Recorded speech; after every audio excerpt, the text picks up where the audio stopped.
மனுஷன் எப்போ கலை வடிவங்களை உருவாக்க ஆரம்பிச்சிருப்பான்னு நினைக்கிறேங்க.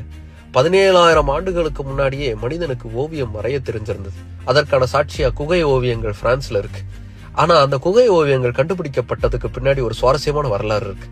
1940 வருஷம் செப்டம்பர் மாசம் 12ஆம் தேதி பிரான்ஸ்ல இருக்கக்கூடிய லாசோங்கிற ஒரு இடத்துல அவனுடைய ரோபோட்டுங்கிற பேர் வைக்கப்பட்ட நாயோட வாக்கிங் போனான். அந்த நாய் ஒரு முயல் பொந்துக்குள்ள விழுந்துருச்சு. அதை காப்பாத்துறதுக்கு தன்னுடைய ஃப்ரெண்ட்ஸ் 4 பேரோட சேர்ந்து முயற்சி பண்ணான். குகைக்குள்ள இறங்குனாங்க. இறங்கி டார்ச் லைட் அடிச்சு பார்த்தவங்களுக்கு ஆச்சரியம். குகை முழுக்க 1000க்கும் மேற்பட்ட ஓவியங்கள் இருக்கிறத கண்டுபிடிக்கிறாங்க. உடனே அவங்களுக்கு தெரிஞ்ச ஒரு ஹிஸ்டரி சார் கிட்ட போய் சொல்றாங்க. அவரும் அந்த குகைக்குள்ள இறங்கி பார்த்து இது ரொம்ப பழமையான ஓவியங்கள் அப்படிங்கறத உறுதி செய்யறாரு.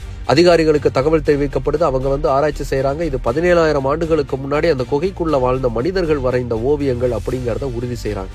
அதுக்கப்புறம் அது மிகப்பெரிய அளவுக்கான டூரிஸ்ட் ஸ்பாட்டா மாறுது. ஏகப்பட்ட பேர் குவிய ஆரம்பிக்கிறாங்க. ஆனா அப்படி பார்த்தவங்க விட்ட மூச்சு காத்துல இருந்த கார்பன் டை ஆக்சைடு அந்த ஓவியத்தை டேமேஜ் பண்ண ஆரம்பிக்குது. அதனால 1963 அந்த குகையை பார்க்கறதுக்கு பார்வையாளர்களுக்கு மொத்தமா அனுமதிங்கிறது மறுக்கப்பட்டுச்சு. இன்னைக்கு அதே மாதிரியான ஒரு ரிப்ளிகா குகைங்கிறது உருவாக்கப்பட்டு அதை தான் பார்வையாளர்கள் பார்க்கறதுக்கு அனுமதிக்கப்படுறாங்க.